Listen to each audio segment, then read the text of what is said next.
որոշողը հայ ժողովուրդն է։ Իսկ հայ ժողովրդին հասցրել են այնպիսի վիճակի, այնպիսի աղքատության, որ իրենք չեն կարողանալու բացատրեն հայ ժողովրդին, ինչի համար իրենք պետք է մնան այդքան քիչ համախոհներով։ Հիմա ամեն ինչ շատ է փոխվել։ Իրենք ունեն շատ քիչ համախոհներ։ Ես հասկանում եմ, այս մարդը ամեն ինչի գնում է, բայց գնում է, ես վստահ եմ, մեզ վախեցնելու համար, մեզ կանգնեցնելու համար, բայց ամեն օր իրենք համոզվում են, որ ոչ ոք իրենցից չի վախենում,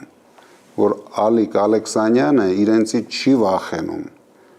ինքը հաստատ, եթե իրեն կալանավորեն, նույնիսկ կալանավայրից ավելի է պայքարելու, մենք այդպիսի օրինակներ շատ ունենք, արդեն մոտ 30-35 մարդ կալանավայրերում են,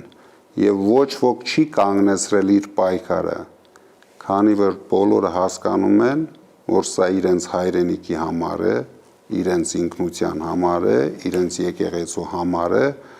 և վստահ եղեք, մեկ վայրկյան չեն կանգնեցնելու, իրենք կարող են ձերբակալել շատերին,